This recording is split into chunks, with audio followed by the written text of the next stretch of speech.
Hi, this is Dennis from the Sales Drive Home.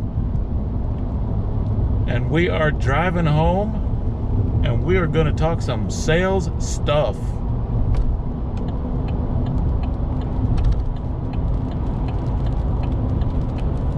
We do this every day.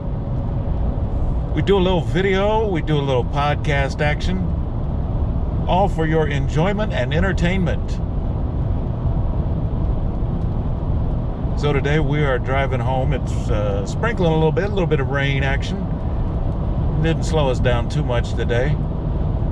How was y'all's day? We are rocking. Oh, we are speeding. Hold on. Yeah. There we go. This is Dennis from the Sales Drive Home. You can reach me online at dennis@thesalesdrive.com. Hey, we're driving home today and we are talking about all things sales. We focus in a lot on automotive sales. And today we're talking a little bit about hiring. You know, we've got, it seems like, at least in my neck of the woods, hiring's gotten a little bit tough. And you would think that it would be the opposite, but it's not. You would think that people that maybe were furloughed never called back, or, you know, I kind of thought going into this that those people that maybe were somewhere at a dealership or at a different location, that maybe, I don't know, didn't get called back for whatever reason. There might be some freelancers out there. There might be some free agents, but it's been tough.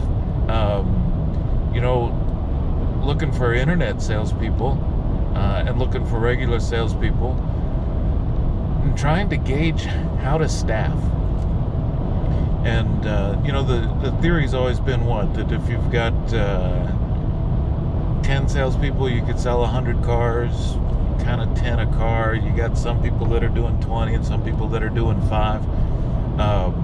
So, you know, that's always kind of been the equation in automotive sales, is that you're going to have some salespeople, and in any other sales too, but you're going to have some people that are going to be, you know, your superstars. What is it? 20% do 80% of your business. I don't know if that's strictly true, but that theory is what's out there. But just finding salespeople or internet salespeople, even finding customer service agents has been tough. And it's a little bit surprising to me. I mean, especially in a state where restaurants have been shut down and have continued to be shut down. And were open for a week and then they were continued to be shut down. You would think there would be some quality people out there, but I gotta tell you, it's not necessarily lack of applications. Applications I've been getting, quality applications, that's the tough part. And I think that I don't have an explanation. I mean, part of it, you know, last month was, well, everybody's getting their extra unemployment, so okay, you know, they're sitting on the couch and they're getting their unemployment plus the federal unemployment and the bonus money, and you know, for some people they were making more money than they were making. But that's kind of come to an end, and it's still just it's a challenge. I've gone back and forth on this. You know, for a long time, I tried to run a system where you had product specialists, where you had people that were really kind of in your BDC or your customer service center, but then they were also salespeople, or they were, you know, demo associates, or they were product specialists that showed the product or took a test drive. And that's not anything new. I mean, back in the day, you know, way back in the day, I think they called them liners, right? You got everybody in line, and then the closer or the manager would come in and they would actually sell the vehicle. And so it's not a new thing. But you kind of go back and forth on that. The idea of having a group of people that are working as customer service agents, that are working as BDC agents, that are then also helping people when they get to the store and taking test drives and doing that kind of thing, but not making as much as a full-fledged salesperson. It always seemed to make sense to me. I've tried it in 4 different stores, and it's had success, and it's had non-success. I think a lot of it has to do with the culture. If you've got a customer service centric culture, and then you don't have a stable of established salespeople. So in some stores, when you take over a store, there are just salespeople that are established and they've been there, and then it becomes kind of a tug of war between your customer service department, between your BDC and those established salespeople. Especially if those established salespeople are getting internet leads, we're taking phone calls, we're doing that. I want salespeople to take phone calls and answer internet leads, and I want them to do it consistently. The theory behind the BDC has always been that a BDC is continually prospecting, right? It's continually making phone calls, it's continually sending out emails, it's continually chasing internet leads from 3 months ago. It's continuing that process, because the buying process for automotive, you could get an internet lead and they could come in today and buy, but they also may be 3 months into their search. So, you've got that 90, 120 day kind of buying cycle where you still got to track all those people. And the problem with having your salespeople attack those is that they're really good at the 1 day ones. I got an internet lead, got them in, sold them a car.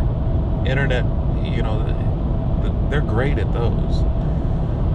It's cultivating people to look at that long tail, to chase somebody for 6 months. And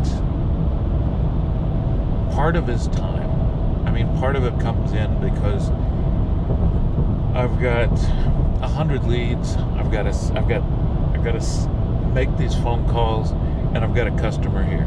So I'm going to go grab that customer here. And if it's a sale and it takes 4 hours or 3 hours, plus I've got to drive the car back to wherever an hour away, and I'm gone 6 hours. So that follow-up process without the BDC assisting, sometimes it drops. And what happens inevitably is that even good salespeople that are handling internet leads for you, what happens is that if they do a good job, they get busy. And if they get busy, then they stop doing the good job on the follow-up. And it's not just salespeople, it's sales managers, it's sales departments, and it's not just the automotive industry. Salespeople that are handling internet phone calls and all of this, their goal is to get busy. When they get busy, a lot of that falls to the wayside. And so you get rolling, and then it slows down. And you're like, why did it slow down? Well, it's pretty simple why it slowed down. We weren't doing the same things that got us busy. And the reason we're not doing the same things that got us busy is because we got busy. Maybe I sat down and made 100 phone calls a day, or 50 phone calls a day, and I got a bunch of customers and I got a bunch of activity, and I started selling a bunch of cars, or I started selling a bunch of whatever, houses, airplanes, doesn't matter, it's all the same. Because once that salesperson is engaged with the customer right in front of them, all those other customers that are 30 days out or 60 days out or 120 days out or 2 days out, they become a non-priority unless you've got somebody that's making it a priority. And I think that's really, to just have salespeople working your internet leads, working your phone calls, working all of that.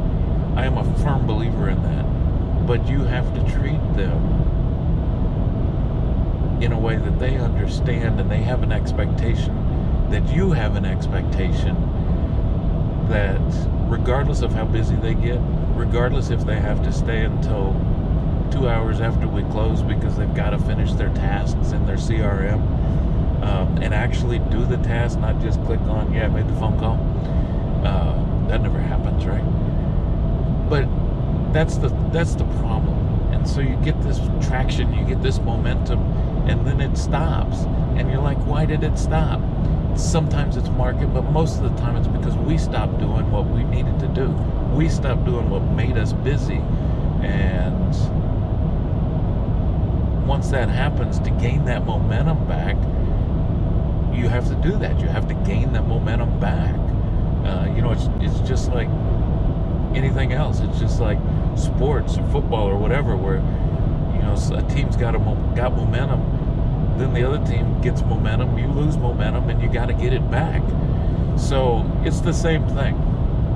So all of this that we're talking about goes back to hiring. And right now, frankly, the applications that I get are just not that good. You talk to people for a customer service or BDC job or internet sales job, and most of them, even when you do a phone interview with them, you just can't feel it, you can't see it.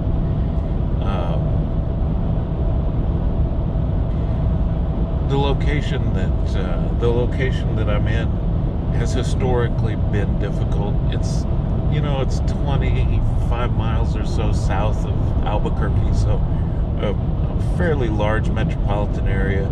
So a lot of the good salespeople that are selling cars right now, they're in Albuquerque, and they really have no incentive, to drive the extra 25 miles every day, because they've got cars, and they've got jobs, they're selling cars, and why? So historically, these stores have always been, I need to hire people and train them. But right now, hiring somebody that you really want to invest the time in to train, I'm having a difficult time. One of the best, and so one of the things that I started to do, and I've been doing it again, and something that I've done repeatedly, but is sometimes you need to do your job posts, not only for the position that you want to hire, but maybe for positions that you want to have some people in play, right? Let's say a service advisor. You want to run an ad for a service advisor. Maybe I don't have the need for the service advisor right now today, although if you find the right person, if you find the right service advisor, then you may hire them anyway, even though you don't have a need, because maybe your other ones aren't that good. So, but if you run that ad, what you find, and what I've always found, is that you need to run an ad that is one step higher or one step farther than what you actually need. Because the people that will apply, no matter how good your ad is, no matter how much you try and screen people, the people that apply for the job that you have advertised are usually, one step below what you really want. And so if you run your ad so that, let's say I'm looking for salespeople. Well, run your ad for assistant sales manager, run your ad for a sales manager, with the idea that if we do bring somebody on, then the possibility to become a sales manager, to become an assistant sales manager, to become a floor manager is there once they learn what they need to do. Service advisors, I've always found that when I advertise for, let's say, a service manager or a service lane manager.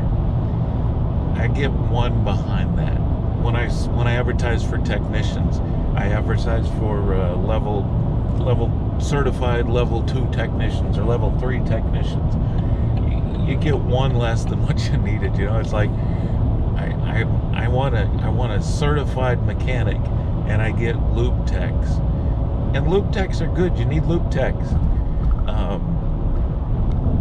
But sometimes I don't need a lube tech right now. Sometimes what I really need right now is a certified mechanic. And that whole can of worms, trying to find mechanics. You think trying to find salespeople is hard. Trying to find mechanics, especially in an area where you've got a lot of competition between dealerships. You've got a lot of competition in certain areas with other industries. In New Mexico, we've got a big oil business, and when the oil business is good, finding mechanics becomes harder. When the oil business slows down, surprisingly, boom, there's some mechanics. And maybe they aren't, maybe they're not Chrysler certified, but they're certified enough so because they've been fixing heavy equipment for years and years in the oil fields, maybe they can work. So anytime that you're running those ads, always run them for something just a little bit higher than where you want. And because then the people that apply, so if you apply for a sales manager, guess what you get?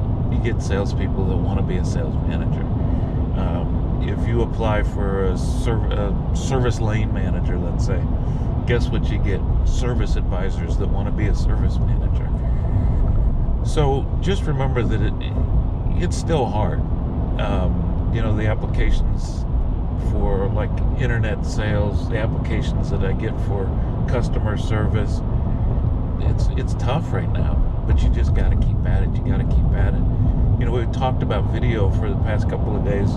Not that I've actually posted a video in the past couple of days, but maybe tie in some video, maybe on your website, maybe on your Facebook page, YouTube, whatever. Tie in some video showing the job, maybe showing some happy people, and that always helps.